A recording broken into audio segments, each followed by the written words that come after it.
प्रिय दोस्तों, प्रभु यीशु के नाम में नमस्कार। शास्त्री जॉनसन सी फिलिप के बाइबल प्रवचनमाला में मैं आपका हार्दिक स्वागत करता हूं। शास्त्री जी बाइबल के हर पहलू पर बहुत ही सरल एवं सहज भाषा में प्रवचन के लिए जगत प्रसिद्ध हैं। उनका कोई भी प्रवचन आपसे छूट न जाए उसके लिए इस पाठ्यमाला को सब्सक्राइब कर लें। सब्सक्राइब करना बहुत ही आसान है। इस वीडियो के नीचे एक सब्सक्राइब बटन दिखता है। पहले उसे क्लिक कर दें। उसके बाद उसके पास जो घंटी का निशान दिखता है, उसे क्लिक कर दें। बस, हो गया काम। अब जैसे ही हम कोई नया वीडियो पोस्ट करेंगे तो आपको अपने आप सूचना मिल जाएगी। सबसे पहले तो गॉस्पेल हॉल असेंबली ने मुझे इस तरह से जो इनविटेशन दिया कि मैं क्लास लूं, उसके लिए मैं मंडली का और मंडली के जो अगुए हैं उन सब का बहुत आभारी हूं। उसके अलावा जितने लोग आज प्रभु का वचन सुनने के लिए एकत्रित हुए हैं, मैं उन सब का भी आभारी हूं। और प्रभु से मेरी प्रार्थना है कि ये सीरीज, जैसा ब्रदर रवि ने कहा, 3 महीने का सीरीज, इसमें हम मंडली से संबंधित मसीही मंडली या क्रिश्चियन चर्च के बहुत सारे आधारभूत उपदेशों को लेंगे। और मेरी प्रार्थना है कि प्रभु आप सबको इन क्लासेस के द्वारा अनुग्रह दें। आरंभ में मैंने जो विषय चुना है वो है प्रभु का वचन। प्रभु का वचन या प्रभु के वचन के बारे में हम क्या विश्वास करते हैं और क्या हमें जानना चाहिए, इस विषय पर एक चीज मैं पहले से याद दिला दूं कि यहाँ जो मैं क्लासेस ले रहा हूं ये बाकायदा क्लासेस हैं, संदेश नहीं है। संदेश में एक पद होता है, 1 या 2 पॉइंट होते हैं, ज्यादा से ज्यादा 3 पॉइंट होते हैं। मैं जो ले रहा हूं ये क्लासेस हैं। इस कारण सभी लोगों से, सभी भाइयों और बहनों से मेरा अनुरोध है कि कृपया डायरी पेन लेकर बैठें। और मैं जो पद यहाँ बोलता जाता हूं, हो सकता है कोई भाई कमेंट बॉक्स में उन पदों को डालते जाएं। यदि कोई इस तरह से करता है तो उनसे एक अनुरोध है कि कंप्लीट पद कोट ना करें, सिर्फ रेफरेंस टाइप करें, जिससे कि जो लोग प्रभु के वचन के लिए अध्ययन के लिए आए हैं, वे प्रभु का वचन खोलकर, जिस तरह से हम चर्च में बैठकर प्रभु के वचन के अध्ययन करते समय बाइबल खोलकर अपने आप पढ़ते हैं, उस तरह से पढ़ने के लिए लोगों को प्रेरित कर सके। इसलिए कंप्लीट वर्स पोस्ट ना करें, ये मेरा अनुरोध है।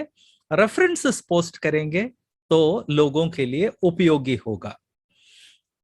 प्रभु के वचन की जो फंडामेंटल डॉक्ट्रिन्स है उनके अध्ययन के समय या अध्ययन करते समय मैं और भी बहुत सारे विषय सेलेक्ट कर सकता था, लेकिन क्यों मैंने पवित्र बाइबल के बारे में या प्रभु के वचन के बारे में हमें क्या क्या जानना चाहिए, ये विषय हमने क्यों सेलेक्ट किया है, वहां से मैं स्टार्ट करना चाहता हूं।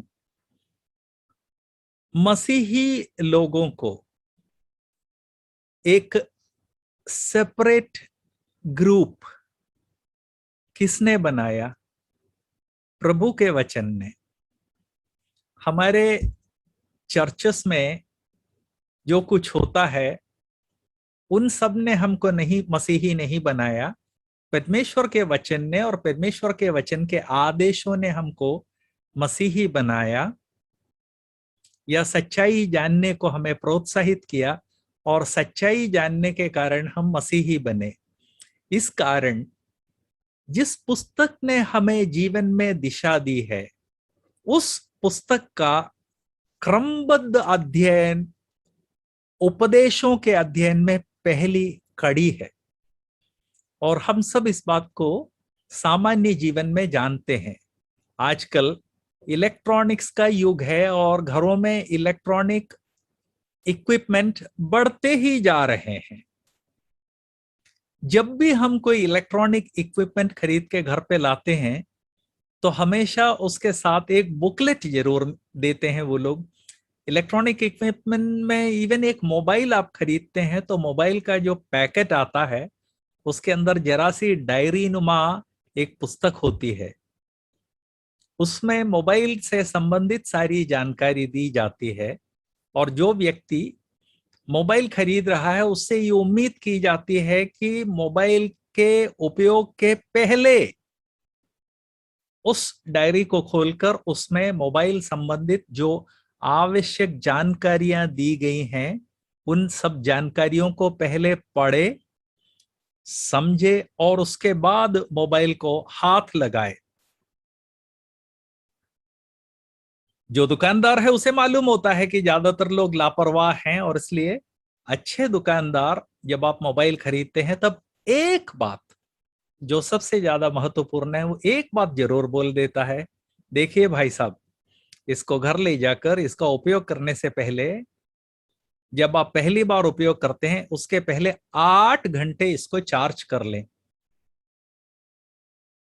ये सब आवश्यक जानकारियां उस मैनुअल में दी रहती हैं जो इलेक्ट्रॉनिक इक्विपमेंट के साथ आता है।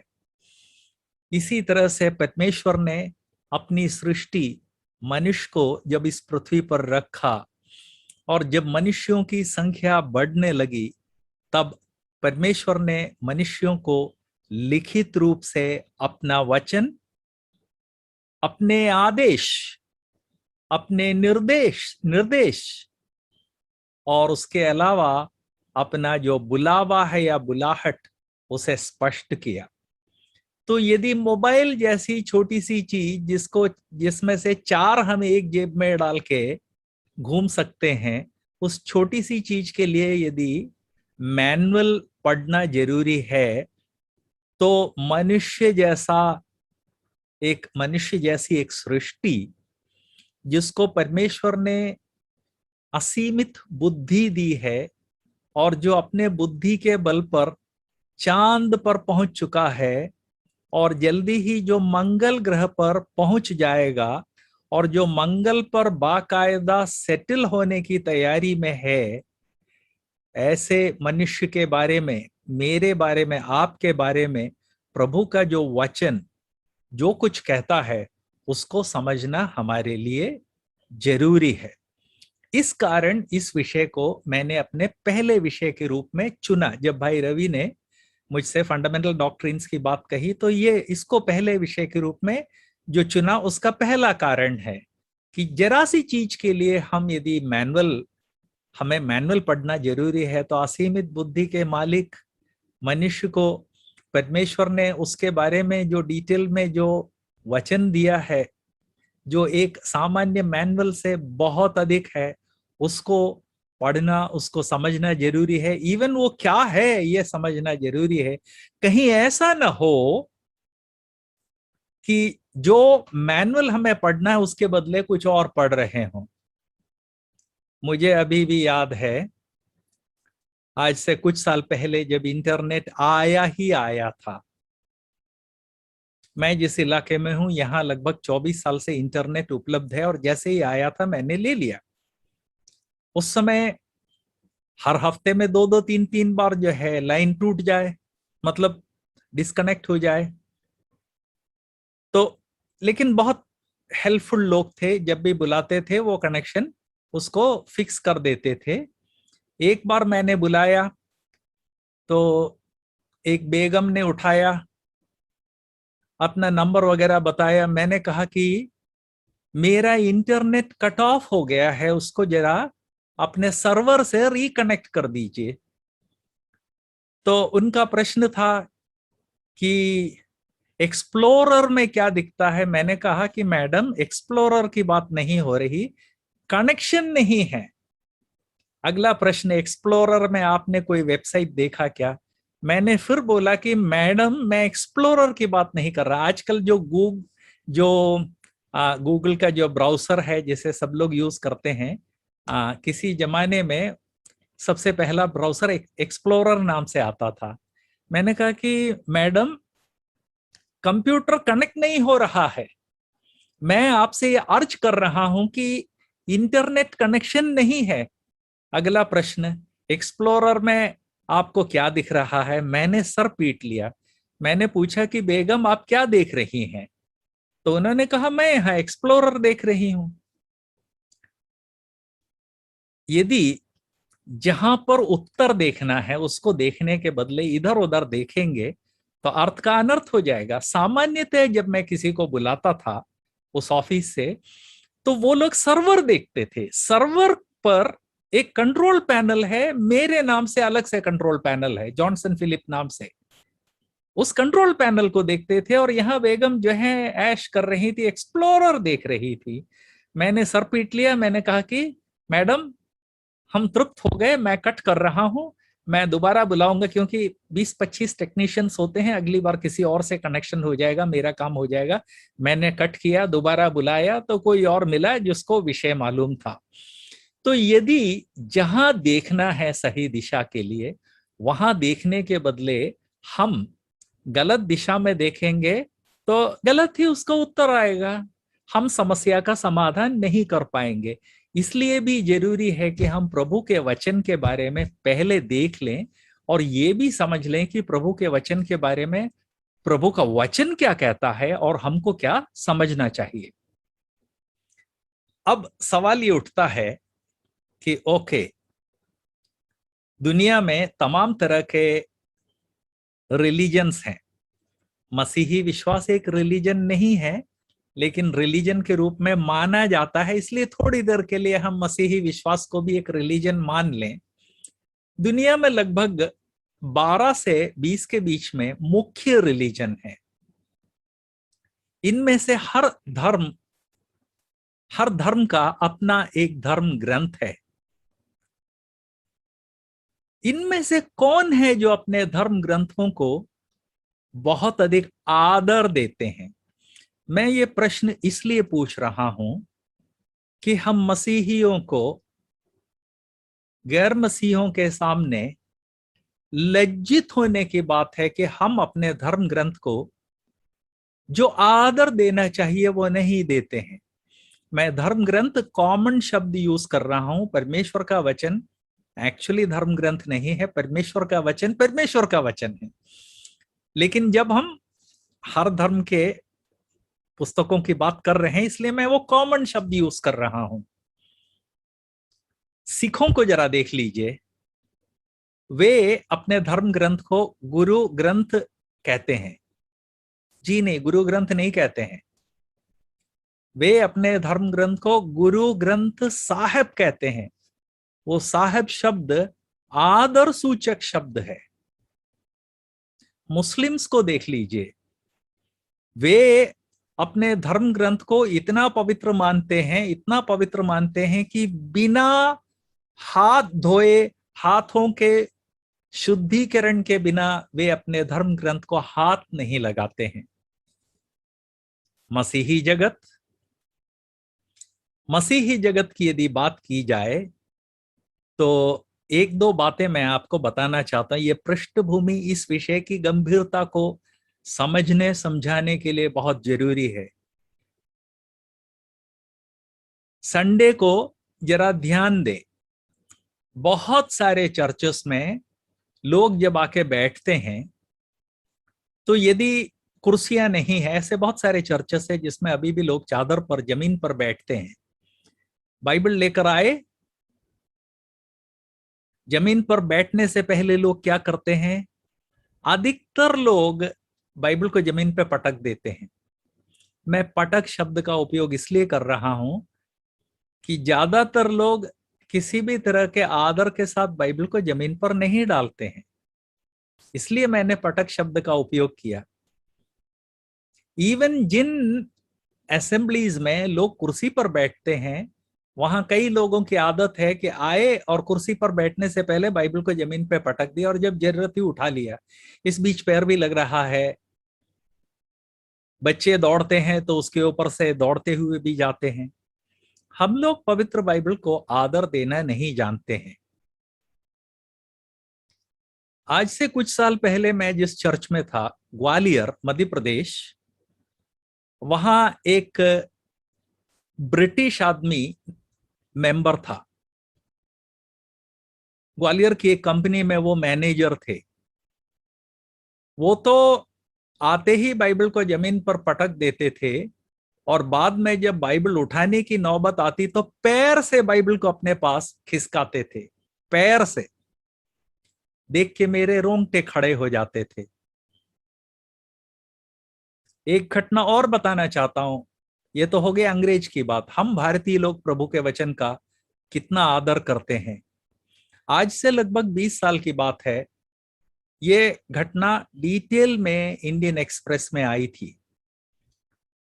आंध्र प्रदेश में एक सज्जन ने अमेरिका के किसी मिशन एजेंसी का पैर पकड़ा कि यहां पर लोग बाइबल के बिना मर रहे हैं और हमारी मदद कीजिए। संयोग से बहुत पैसे वाली मिशन एजेंसी थी।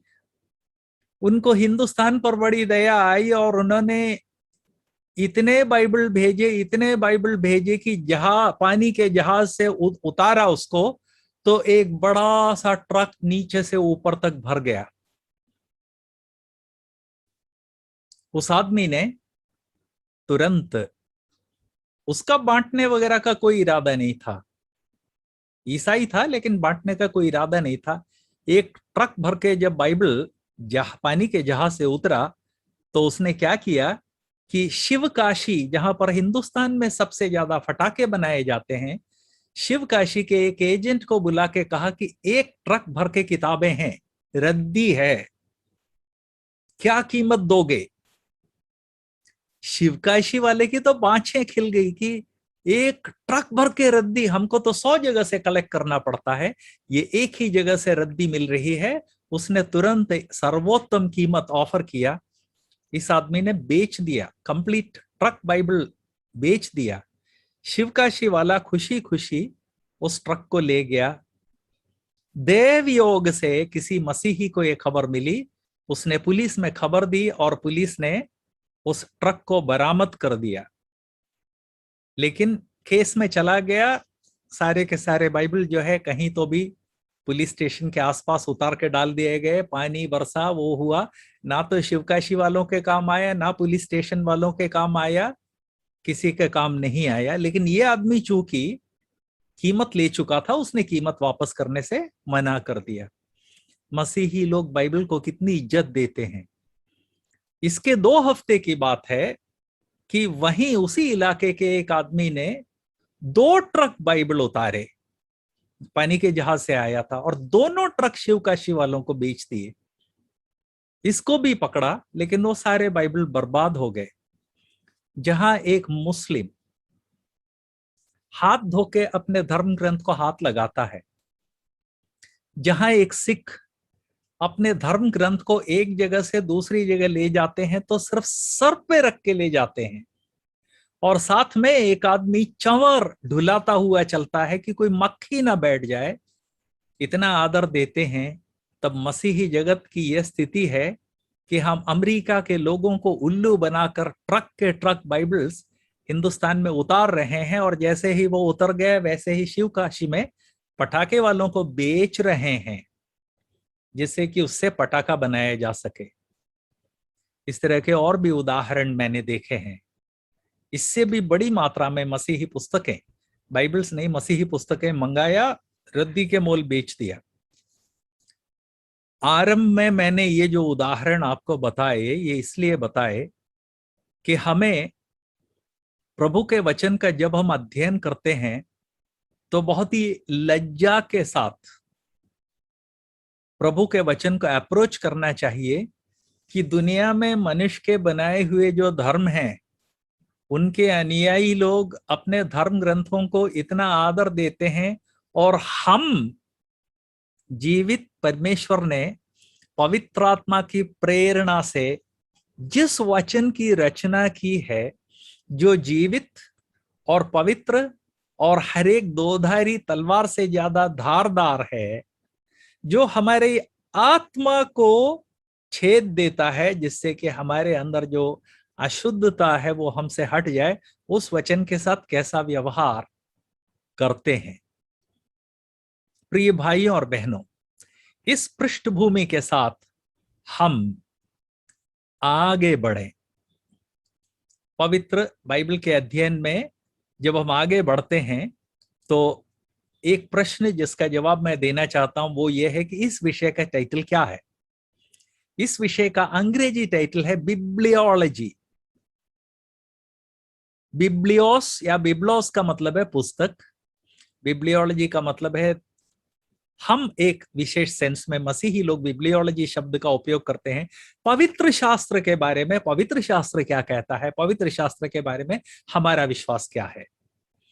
हिंदी में इसी विषय को धर्मशास्त्र कहा जा सकता है। इसके बारे में दो तीन मुख्य पद मैं आपके सामने रखकर आगे बढ़ना चाहता हूं। इन पदों को हम कुंजी कह सकते हैं। हम लोग जब स्कूल में पढ़ते थे तो उस समय हर किताब की कुंजी मिल जाती थी। आजकल की स्थिति मुझे नहीं मालूम है, मैं मध्य प्रदेश वगैरह के स्कूल सिस्टम से बहुत दूर हो गया हूं, लेकिन यदि आप गणित पढ़ रहे हैं तो गणित की कुंजी खरीद लाइए, तो उसमें सारे के सारे प्रश्न सॉल्व किए हुए मिल जाते थे। तो कुंजी या की का मतलब है वह चीज जो हमारी कठिनाई को दूर करता है। प्रभु के वचन का जब हम अध्ययन करते हैं तो हर विषय से संबंधित कुछ कुंजियां हैं, कुछ चाबियां हैं, कुछ मास्टर कीज हैं जिनकी मदद से उस विषय के ऊपर बहुत ही महत्वपूर्ण प्रकाश पड़ता है। पवित्र शास्त्र से संबंधित जो सबसे महत्वपूर्ण पद हैं उनमें से पहला पद, पहला पत्रस 3 अध्याय 15वां पद है। पहला पत्रस 3 का 15। ये एक्चुअली बाइबल से डायरेक्टली रिलेटेड ही नहीं है, लेकिन विषय की कुंजी है। नंबर 1, पहला पत्रस 3:15 में हम पढ़ते हैं, तुम मसीह को प्रभु जानकर अपने मन में पवित्र समझो। अनुवाद गलत है, मैं अभी उसको करेक्ट अनुवाद बोलता हूं। जो कोई तुमसे तुम्हारी आशा के विषय में कुछ पूछे तो उसे उत्तर देने के लिए सर्वदा तैयार रहो, लेकिन नम्रता और भय के साथ। ये कुंजी क्यों है अभी बताता हूं। मसीह को प्रभु जानकर अपने मन में पवित्र समझो, ये एक गलत ट्रांसलेशन है। अंग्रेजी में ट्रांसलेशन गलत हुआ और अंग्रेजी को देख के उसको ऐसा का ऐसा हिंदी में उतार दिया गया है। ग्रीक भाषा में यह कहा गया है, मसीह को प्रभु जानकर अपने मन में सबसे उन्नत स्थान प्रभु को दो। मसीह को प्रभु तो बहुत लोग जानते हैं, इवन अपने राष्ट्र में बहुत सारे जो राजनैतिक लोग थे, बहुत सारे गैर मसीही लोग हैं, वो भी प्रभु यीशु को बहुत आदर देते हैं। लेकिन प्रभु के एक बच्चे के लिए यह पर्याप्त नहीं है। प्रभु के बच्चे के लिए मसीह को प्रभु जानकर, प्रभु मीन्स जो सर्वे सर्वा है, जो सब चीजों का के ऊपर है और सब चीजों का शासक है, जानकर अपने मन में सर्वोन्नत, सबसे उन्नत स्थान प्रभु को दो। हम में से कई लोग अपने जीवन में अन्य चीजों को बहुत ऊंचा स्थान देते हैं। कई लोग अपने बेटे या बेटी को सबसे उन्नत स्थान देते हैं। बेटे ने कुछ कह दिया, बेटी ने कुछ कह दिया, चाहे वो परमेश्वर के वचन के विरुद्ध हो, हम वही करेंगे। कई लोग अपनी पत्नी या पति को सबसे उन्नत स्थान देते हैं। मेरा कहना यह नहीं है कि आप इन लोगों की उपेक्षा करें, जी नहीं, लेकिन सबसे सर्वोन्नत स्थान प्रभु को देना है। प्रभु जो कहते हैं उसके आधार पर मुझे अपनी पत्नी या अपने पति का ख्याल रखना है, अपने बेटे या बेटी का ख्याल रखना है। यह है जो सर्वोन्नत स्थान देने का मतलब है। प्रभु का वचन हमारे विश्वास के बारे में जब दूसरे लोग हमसे पूछते हैं तो उसके उत्तर देने के बारे में हमको जो दिशा देते हैं, उस दिशा निर्देशन में सबसे पहले ऐसा क्यों कहते हैं कि मसीह को प्रभु जानकर अपने मन में सर्वोन्नत स्थान दो? इसलिए कि यदि एक मसीही को अपना जीवन सफलता से बिताना है, तो जो उसका प्रभु है उस प्रभु को प्रभु जानना भी जरूरी है, प्रभु मानना भी जरूरी है। इनमें बहुत फर्क है। हम में से बहुत सारे लोग हैं जो प्रभु यीशु को प्रभु मानते हैं, प्रभु जानते हैं, लेकिन प्रभु मानते नहीं हैं। इस कारण प्रभु को हमारे जीवन में जो आदर देना है वो आदर हम नहीं देते। लेकिन यदि हम प्रभु को प्रभु जानेंगे भी, मानेंगे, तब प्रभु को हमारे जीवन में सबसे उन्नत स्थान, सर्वोन्नत स्थान देंगे।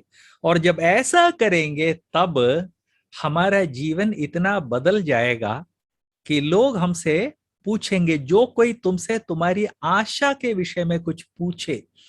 जब प्रभु को हमारे जीवन में हम सर्वोन्नत स्थान देंगे तो हमारे जीवन में एक ऐसी आशा आएगी, एक ऐसी खुशी आएगी जो मनसा वाच्या कर्मणा हम प्रकट करेंगे।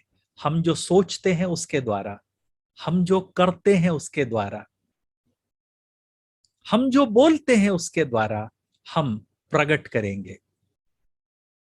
आपने किसी ऐसे मसीही मित्र को देखा है क्या जो अपने विश्वास के बारे में बड़ी लंबी चौड़ी हाँकता है, लेकिन जरा सी समस्या आए तो अरे बाप रे, मुझे पहले ही मालूम था कि आज कुछ नहीं होने वाला। कोई एप्लीकेशन लगाया है, किसी ने पूछा कि एप्लीकेशन लगा दिया है लेकिन कुछ होने जाने वाला नहीं है। सब मनुष्य की इच्छा के अनुसार होगा। किसी भाई से कहा सुनी हो गई, ये पूछा जा रहा है कि फलाने भाई से आपकी कहा सुनी हो गई। अरे कहा सुनी कहाँ, वो उसका मुंह खराब है। ये जो नजरिया है, ये जो बोलने का तरीका है, हमारे चारों तरफ जो लोग हैं वो देखते हैं, उनके ऊपर असर होता है और वे लोग जानते हैं कि ये व्यक्ति लंबी चौड़ी हाँकता जरूर है, लेकिन इसके जीवन में जिस प्रभु के बारे में लंबी चौड़ी हाँकता है उसके बारे में, उसके प्रति विश्वास नहीं है। लेकिन एक दूसरी ओर एक व्यक्ति, मान लीजिए उसके बच्चे का एक्सीडेंट हो गया है। मैं बच्चे के एक्सीडेंट के बारे में इसलिए बोल रहा हूं कि मैं फर्स्ट हैंड इस बात को जानता हूं। आज से कुछ साल पहले मेरे बेटे का एक्सीडेंट हुआ था। एक ओवरटेक करते हुए ओवर स्पीडिंग बस ने उसको डायरेक्टली टक्कर मारी। उसका हेलमेट जो नया था 5 या 6 जगह से क्रैक हो गया, हाथ की उंगलियां टूट गई, पैर में फ्रैक्चर आया, घुटना, जस्ट घुटने के नीचे से हड्डी टूट के नीट क्रैक हो गया। जब इस तरह की घटना होती है और यदि पूछा जाए तो 2 तरह से या 3 तरह से हम रिस्पॉन्ड कर सकते हैं।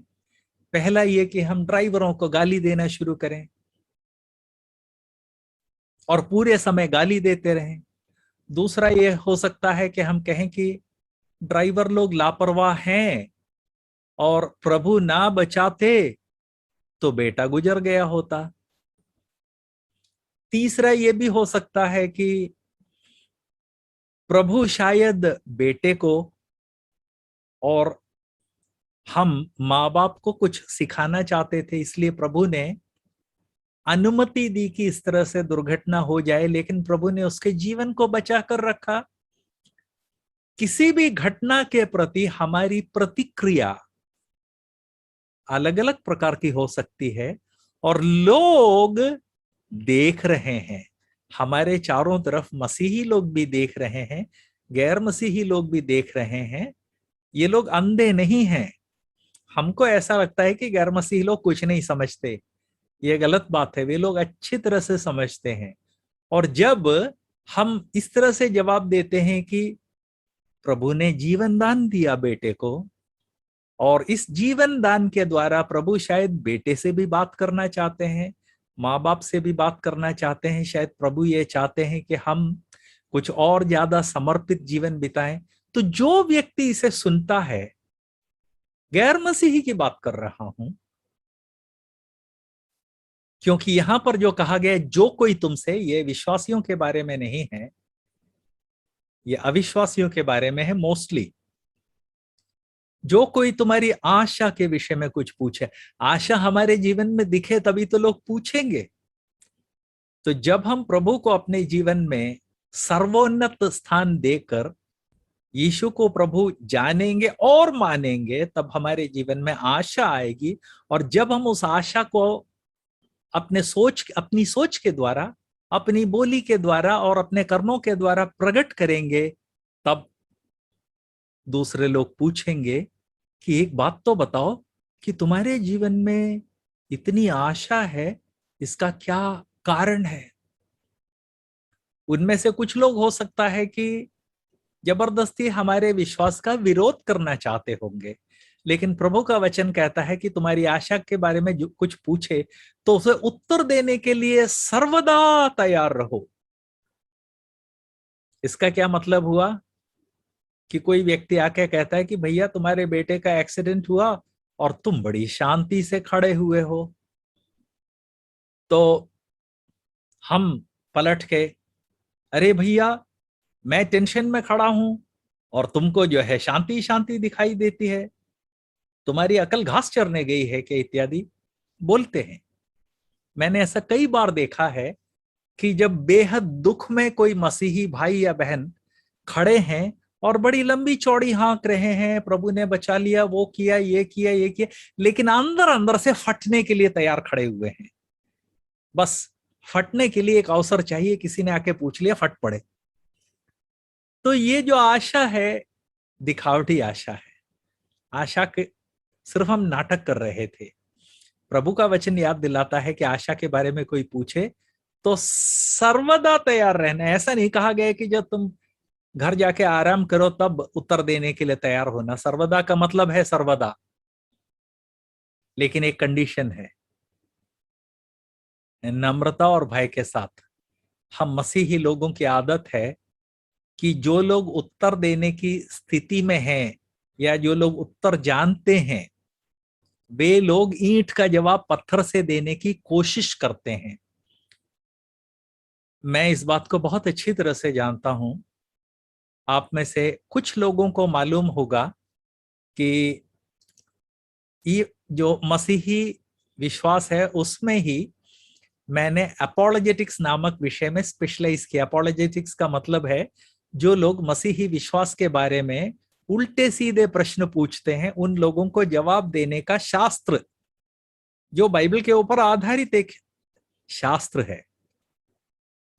अपोलोजेटिक्स में लोग अक्सर मुझे टोका करते हैं कि भैया वो बाइबल के विरुद्ध बोल रहा है और तुम बड़ी सौम्यता के साथ क्यों जवाब दे रहे, ईंट का जवाब पत्थर के साथ क्यों नहीं देते।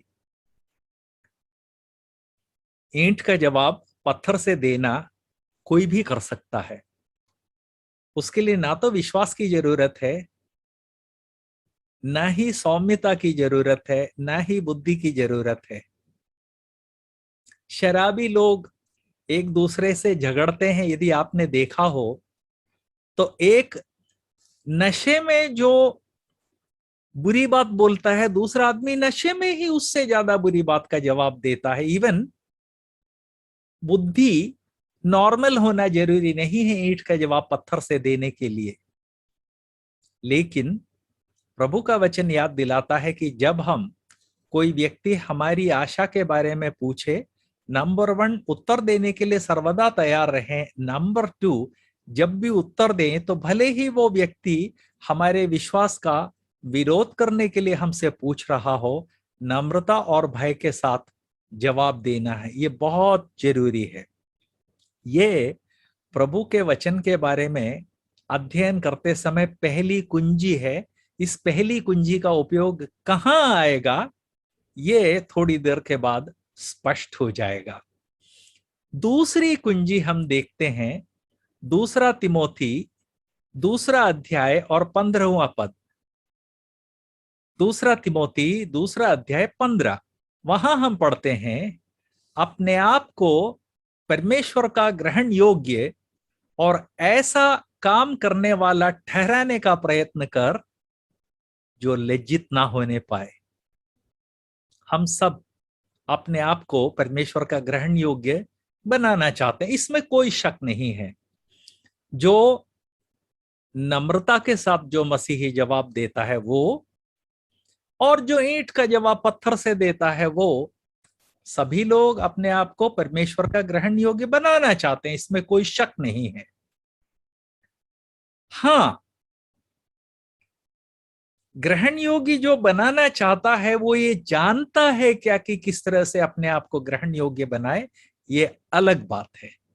और इस कारण आज जो प्रभु का वचन सुन रहे हैं, सभी भाई बहन लोग अपने आप को परमेश्वर का ग्रहण योग्य बनाना चाहते हैं, लेकिन अपने आप को कैसे प्रभु के लिए ग्रहण योग्य बनाना है ये हम जानते हैं क्या? इसका उत्तर प्रभु के वचन में आगे दिया हुआ है, उसको जरा हम देख लें।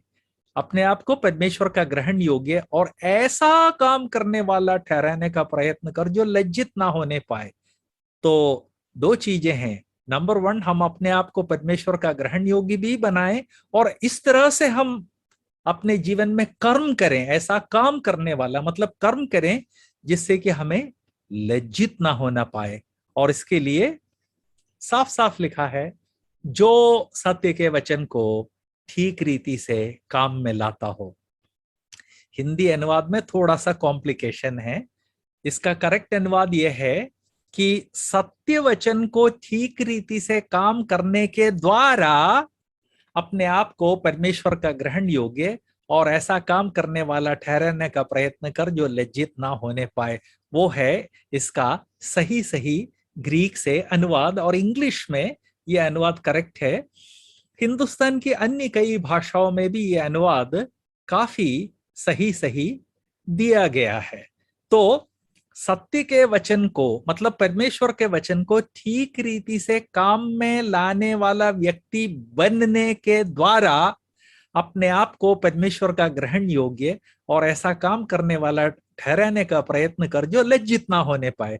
जिसका मतलब यह हुआ कि फंडामेंटल डॉक्ट्रिन्स आदि सीखते समय सबसे पहले हमें सत्य के वचन को ठीक रीति से काम में लाना सीखना होगा। यह है कुंजी नंबर 2, जिसका हम उपयोग कुछ ज्यादा करेंगे, लेकिन कुंजी नंबर 1 को भूल ना जाएं।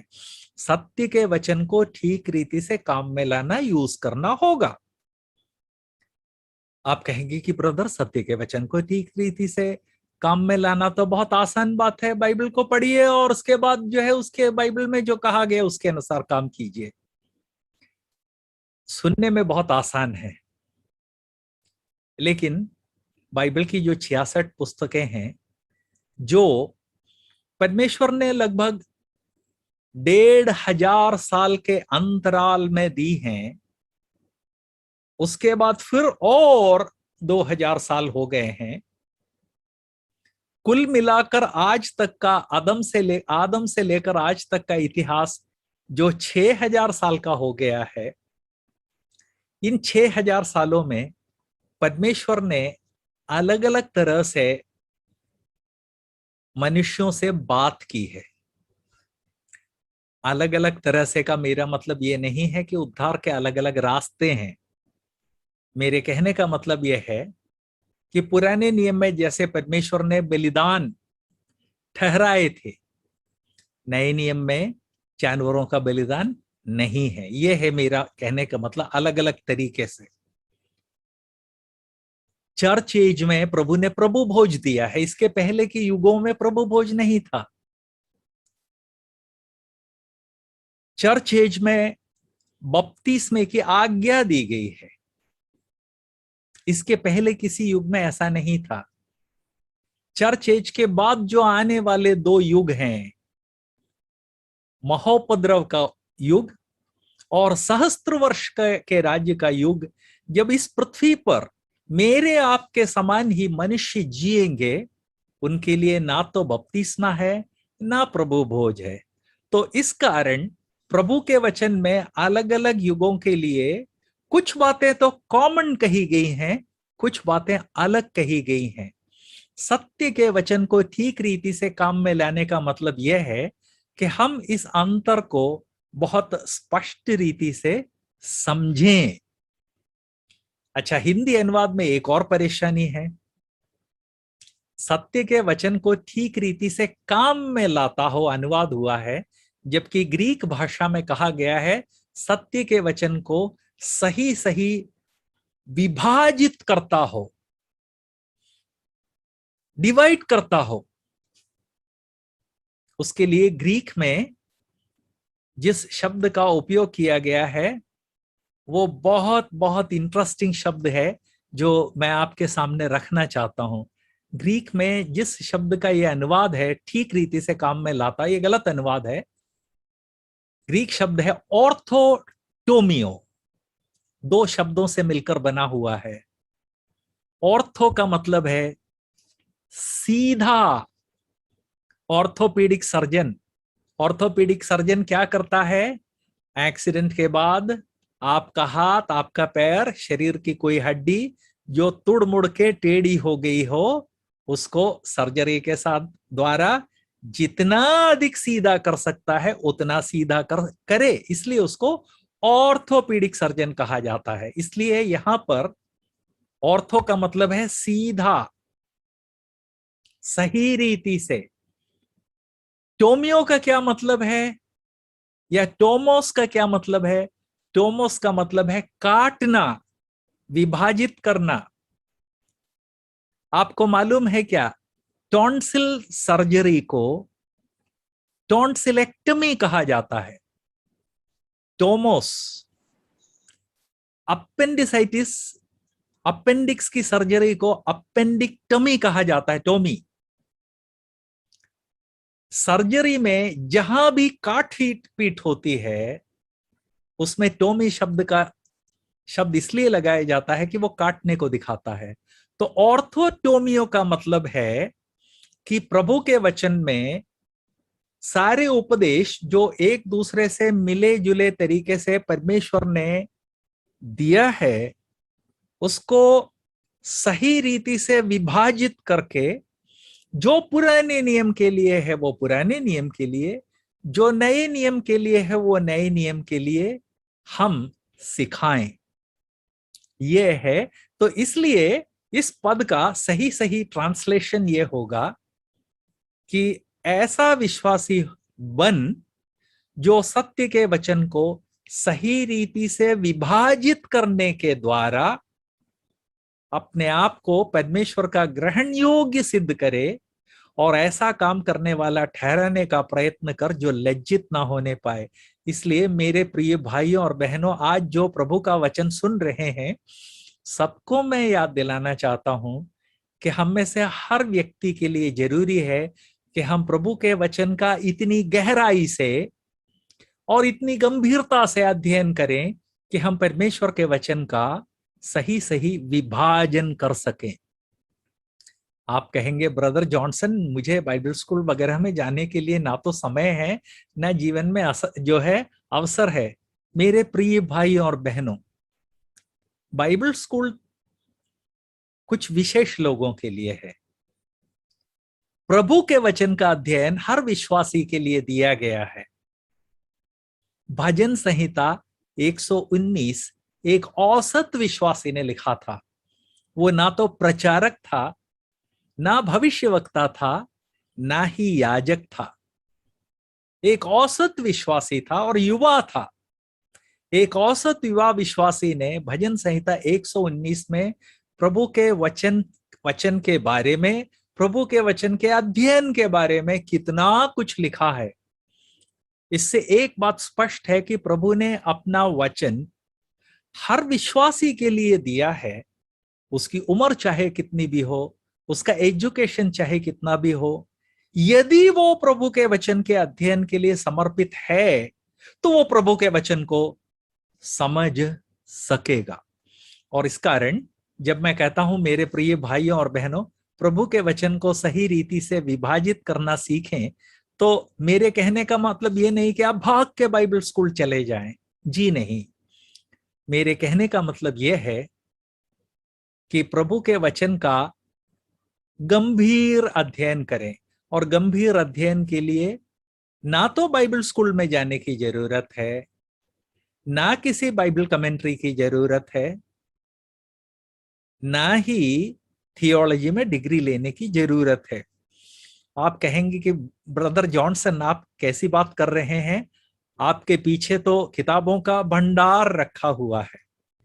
देखिए, मैं किताबों के विरुद्ध नहीं बोल रहा, ये किताबें मेरे पास हैं और सारी किताबें आपको दिख नहीं रही, इनसे भी ज्यादा है, लेकिन ये किताबें केक के ऊपर आइसिंग के समान है, बिना आइसिंग के भी केक केक है।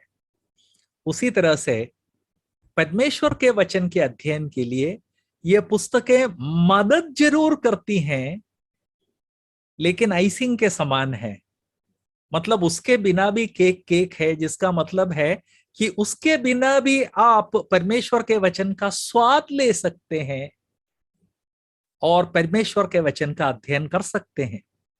इस कारण आगे बढ़ने से पहले अगली बात मैं जो आपको याद दिलाना चाहता हूं वो ये है कि जो व्यक्ति गंभीरता से प्रभु के वचन का अध्ययन करना चाहता है, उसके लिए एक बाइबल, अनेक हो तो और भी अच्छा है।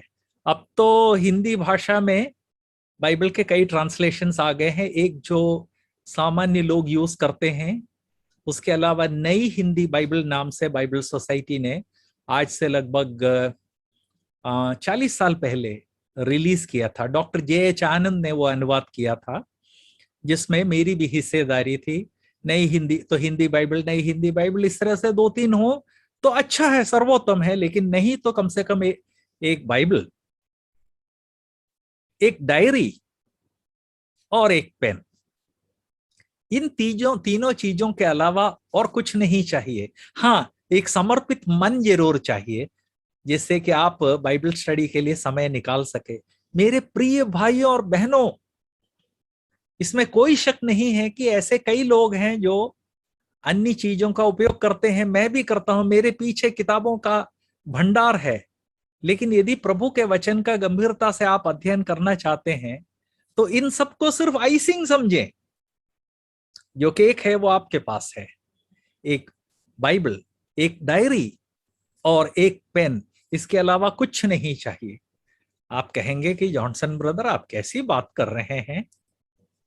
मैं बिल्कुल सही कह रहा हूं, और प्रभु ने मदद की तो इस विषय के आखिरी 1/3 में मैं इस बात का डिटेल आपको बताऊंगा कि किस तरह से कोई भी व्यक्ति एक बाइबल, एक डायरी और एक पेन लेकर प्रभु के वचन का इंटेंस, सघन अध्ययन कर सकता है। हाँ, आप कहेंगे कि उसके अलावा ब्रदर कुछ और हो, तो देखिए 2-4 बाइबल ट्रांसलेशन मिल जाएं तो तुलना करने में बड़ी सुविधा रह जाती है, हो जाती है।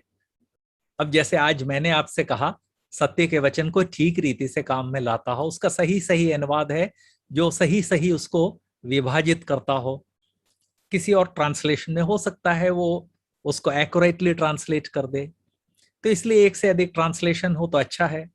और यदि आप अंग्रेजी में कंफर्टेबल हैं तो अंग्रेजी में तो ट्रांसलेशंस की भरमार है। यदि आप मोबाइल पर बाइबल यूज करते हैं तो मोबाइल पर एक से अधिक ट्रांसलेशन आपको मिल जाएंगे। तो बाइबल, डायरी, पेन, उसके अलावा अगला क्या? एक से अधिक ट्रांसलेशन। और अगला क्या?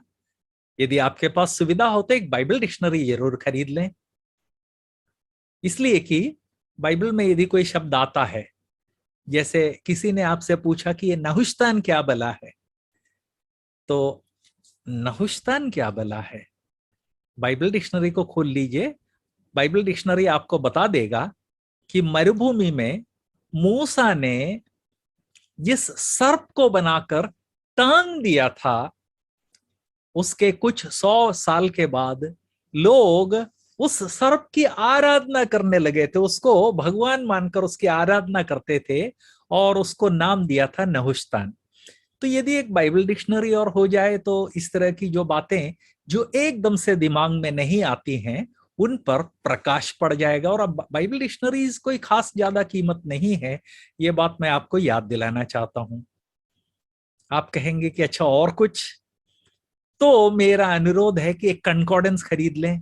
कंकॉर्डेंस क्या होता है? कंकॉर्डेंस डिक्शनरी के समान एक चीज है जिसमें एक शब्द ले लिया जाए तो उस शब्द से संबंधित जितने पद बाइबल में है सबकी लिस्टिंग होती है। मान लीजिए उद्धार का अध्ययन करना चाहते हैं तो आपने उसको खोला, उद्धार शब्द के नीचे आए तो पुराने नियम से लेकर नए नियम में उद्धार शब्द जहां जहां आया है सारे आपको पूरी लिस्टिंग मिल जाएगी, आपको परेशान होने की जरूरत नहीं है। और कुछ? जी नहीं।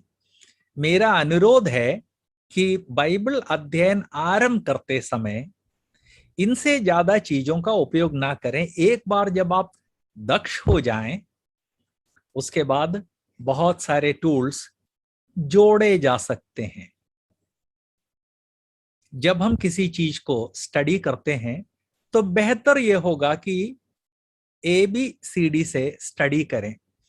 मैं एक अनुभव आपको बताकर समाप्त करना चाहता हूं। मैं बचपन से बेहद जिज्ञासु व्यक्ति था, क्यूरियस, हर चीज के बारे में क्यूरियोसिटी। इतना ही नहीं, हर चीज को सीखना चाहता था। मेरे बचपन में टाइपिस्ट की नौकरी हर जगह हुआ करती थी और इस कारण टाइपराइटर हर जगह हुआ करते थे। बचपन से ही टाइपराइटर देख के मुझे बड़ी दिलचस्पी हुई और जब मैं 8वीं में पढ़ता था तब ग्वालियर में एक किताब की दुकान थी, मसीही पुस्तकशाला, जो एक कैनेडियन मिशनरी चलाते थे। तो गर्मी के दिनों में वे लोग जब ठंडी जगह पे चले जाते थे तो पापा उनकी मदद के लिए उस दुकान को चला देते थे। मैं पापा के असिस्टेंट के रूप में वहां दुकान में बैठा करता था। दुकान के सामने दो टाइप ट्रेनिंग इंस्टीट्यूट थे। जिज्ञासा के कारण कई बार मैं वहां जाके खड़ा हो गया, देखा कि अरे वाह वाह वाह वाह, लोग कैसे टाइप कर रहे हैं, उंगलियां टाइपराइटर पर थिरक रही हैं। मैंने पापा से बहुत अनुरोध किया कि मुझे टाइपिंग के लिए भेज दें। पापा तैयार नहीं थे। एक अंकल को जब यह बात पता चली तो उन्होंने कहा कि देख, फिलिप एब्राहम का लड़का टाइपिस्ट बने ये मुझसे मंजूर नहीं है, तुझे तो कोई डॉक्टर बनना चाहिए, लेकिन हाँ तू टाइप सीख ले तो तुझे जीवन में कुछ फायदा हो गया। उन्होंने मुझे 3 रुपए दिए। उस समय 3 रुपए एक महीने की फीस थी। 3 रुपए में मैंने जाके टाइप ज्वाइन किया। मेरे पापा बहुत ही एक्सपर्ट दक्ष टाइपिस्ट थे किसी जमाने में, तो चूंकि पैसा चाचा ने दिया था पापा ने ज्वाइन करवा दिया। मैं जहां बैठा था वहां एक तरफ कोई बिजली की तेजी से टाइप कर रहा है, दूसरा तो आंधी तूफान की तेजी से टाइप कर रहा है। देख के हैरान हो गया। मुझसे मेरे गुरुदेव ने कहा था, वहां जो उस्ताद है ASDFG टाइप करो, तो मैं ASDFG टाइप करता था और उस्ताद इधर या उधर किसी विद्यार्थी से बात करते तो मैं भी तेजी से टाइप करने की कोशिश करता। रिजल्ट क्या होता कि सारे के सारे कीज एक दूसरे से अटक जाते। फिर उस्ताद को बुलाना पड़ता, वो आके डांटते। 4 दिन के बाद उस्ताद हैरान हो गए। उन्होंने पापा को बुला के कहा कि फीस मैं वापस कर दूंगा, बच्चे को ले जाइए। पापा ने बड़ी डांट लगाई, फीस वापस नहीं लिया, मेरी टाइपिंग बंद करवा दी। बाद में मैं बहुत रोया धोया, तब पापा ने भेजा, लेकिन मुझसे प्रॉमिस करवा दिया कि उस्ताद जो कहेंगे उसके हिसाब से ASDFG ही टाइप करूंगा, आगे बढ़ने की कोशिश नहीं करूंगा, क्योंकि बिना ASDFG ट्रेनिंग के, उसके बिना आप आगे नहीं बढ़ सकते। ये मेरे लिए जीवन में एक बहुत बड़ा पाठ था, बहुत बड़ा पाठ। उसके बाद मैंने और बहुत सारी चीजें सीखने की कोशिश की। अंग्रेजी, मेरे पापा मुझे इंग्लिश मीडियम नहीं भेज पाए, मेरी सारी की सारी पढ़ाई हिंदी मीडियम में हुई। एमएससी पास करने के बाद पता चला कि एजुकेशन फील्ड में जाना हो अंग्रेजी जानना जरूरी है।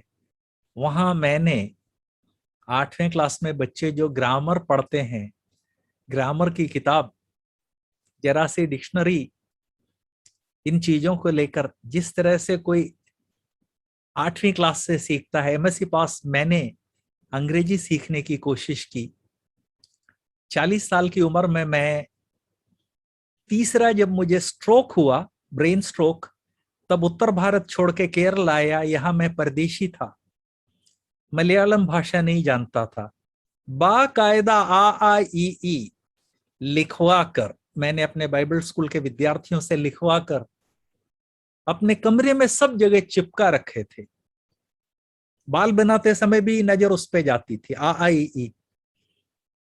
आज भी मेरे विद्यार्थी बोलते हैं कि सर हम वो दिन नहीं भूल सकते जब 40 साल की उम्र के हमारे सर आ ही सीख रहे हैं, सब जगह चिपका हुआ है। जब मैं आ ई में दक्ष हो गया तो उसके बाद मलयालम के छोटे छोटे 2 अक्षर के शब्द, 3 अक्षर के शब्द सब जगह चिपकाए।